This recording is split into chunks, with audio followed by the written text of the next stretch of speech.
Okay, so magandang araw sa ating lahat. So we will start our online classes with this particular problem. So previously in our method of sections, we have discussed that in order for us to calculate an actual load on acting on a particular member, you can cut the section wherein, or you can cut your truss, or you can pass a section through your truss, one of which is the member which you are looking for, okay, or the actual load acting on the member which you're looking for. Ngayon is, previously we have discussed that you can pass a section through three members. Why? Basically because you have three available equations of equilibrium for you to calculate your axial force. Now in this particular case, we have here determine the actual load acting on members CE, CF, and DF. So CE is over here, and then you have here CF is over here, and then DF is over here. Okay, so if you try to go back to our statement for method of section, you can pass your section through three members. Okay, so one of which is the member you are looking for. Or in this case, nagkataon lang na yung CE, yung CF, at saka yung DF can be present in this section. Okay? So, ibig sabihin, you can cut that one. Then, you can make use of the upper section or the lower section as your free body. Now, in this case, if I were to choose the lower section, I would need to calculate for my reactions. Okay? Now, if I were to choose the upper section, no need to calculate for the reactions. Why? Basically, if you try to cover this one and then represent these three members with their corresponding forces, then your free body would just be relying on the loads which are applied above. Okay, so ganun na lang gawin natin. So basically, let's try to erase this one. Okay, then let's represent each with their corresponding axial force. Yan. Okay, so let's denote this one as CE. Let's denote this one as CF. And denote this one as DF. Okay, so next, para mabilis yung calculation natin, we can start with summation forces horizontal. Why? Basically because you only have this one as the member, which would have a horizontal component. These two is already vertical, so therefore they do not have horizontal components. So summation forces horizontal is equal to 0. Let's take positive going to the right, or to the left na lang tayo. Sorry. Let's just take to the left. By the way, these directions are just assumptions. We can check our assumptions later on dun sa lalabas nating calculation. Okay? So, taking summation forces, positive going to the right. Going to the right, you have the horizontal component of CF. Okay? And then going to the left, you have, going to the right, horizontal component of CF, you have 30 kilonewton load, 25 kilonewton load, and 5 kilonewton load. Now, for the slope, you have here 4 vertical, 3 horizontal. So, therefore, this would be 4, 3, 5. Okay?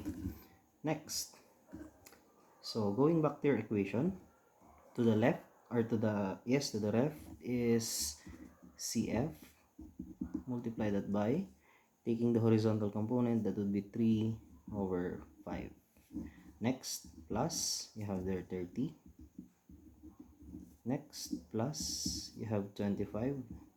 And then plus 5. That would be equal to 0. Wala naman tayong to the left, ay to the right. We have no forces which are pointed to the right, therefore there will be no negative values here. Okay, so let's transpose all the constants to the other side of the equation. You would have here CF is equal to, that would be 30, 60 divided by 3 over 5, which will give you CF is equal to, sorry, that should be negative. CF is equal to 60 divided by 3 over 5. You have 100 kilonewton. That one is negative, so therefore CF is 100 kilonewtons compression. Why is it compression? Because that one is negative. That one is negative. Therefore, your assumed direction there is wrong. Okay? Next, if we take summation forces vertical, you would have two unknowns. So what is the preferred way, or what would be a preferred method for this one? Okay? Again, we can take summation moment dun sa point of intersection nung forces na hindi natin kailangan. Okay, so if we were to target CE as our next unknown to be calculated, we can take summation moment at F, since that one is the point of intersection of these two forces. So basically, we neglect CF and DF sa ating equation since they do not have lever arm if you would take moment about point F. Okay? So taking summation moment about at F, that should be equal to 0. Let's take positive counterclockwise. Okay? On the counterclockwise direction, with this as your point of moment, on the counterclockwise you have CE, you have 25, and then you have 5. Okay? So you would have here now on the counterclockwise direction, CE, lever arm for CE is 3. Next, plus, you have 25. Lever arm for 25 is 4. And then you have 5. Lever arm for 5 is 8. That will be equal to 0. Okay? So CE now is equal to negative. Transpose natin yung dalawang constant sa kabila. So you would have here 100 plus 40. 140 over 3. Okay? So that would be CE is equal to 140 over 3 kilonewtons. So negative yung sagot natin previously. So this one is a wrong direction. That would be tension. Okay? Next, last is summation forces vertical is equal to 0. Let's take positive upwards. Okay? Now, on the upward direction, wala ka nakikitang upward dyan, ano? Wala rin tayong pinalitan na direction. Okay? So, on the upward direction, or let's just change that one to downwards.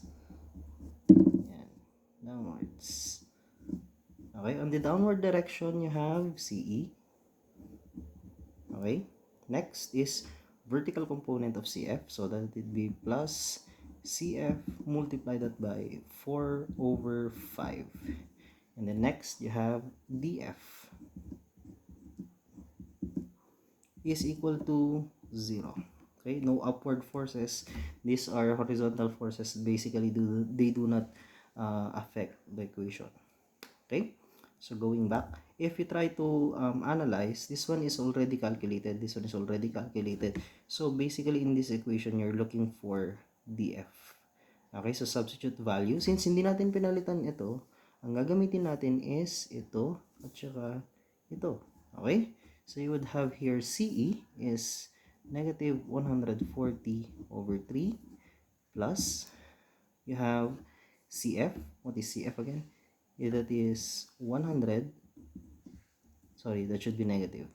Negative 100 multiplied by 4 over 5 and then plus DF, that would be equal to 0. Transpose sa kabila, calculate DF. DF is equal to, so that would be what? 140 over 3 and then plus you have 100 times 4 over 5. So you have there 380 over 3 kilonewtons. Now, since that one is already positive, then you can say that dF is 380 over 3 kilonewtons. Assumption is correct since that one is positive. That would be tension. Okay? Any questions? None? Very good. Okay? Yung maingay dyan sa likod, tumahimik kayo.